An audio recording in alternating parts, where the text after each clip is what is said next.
Joy is not a rare happening. It is not an achievement or an attainment.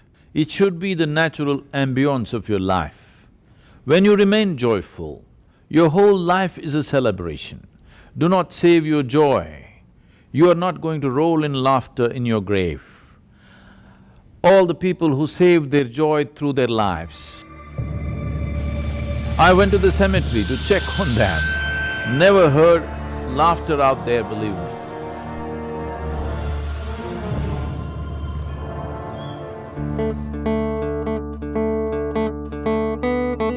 When you wake up in the morning, the first thing you should do is smile.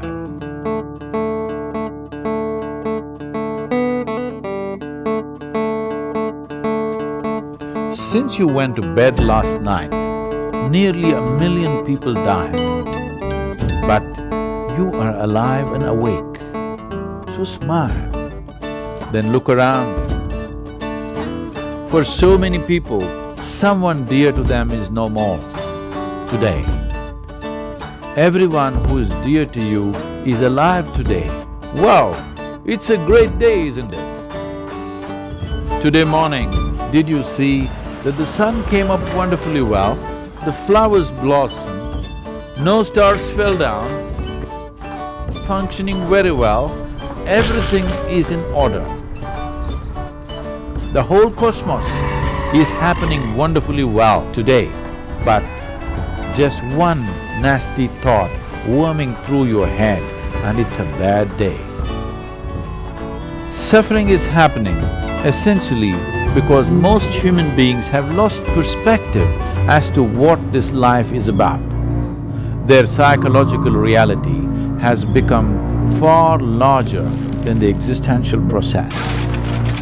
You have made this petty creation larger than this magnificent creation that there is.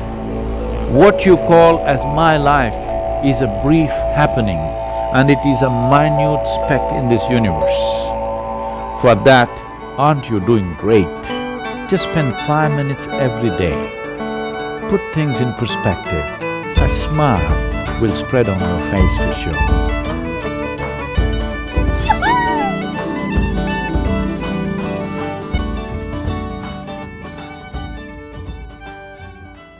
Modern science is proving to you the whole existence is just a reverberation. Where there is a reverberation, there is bound to be a sound. So the whole existence is sound.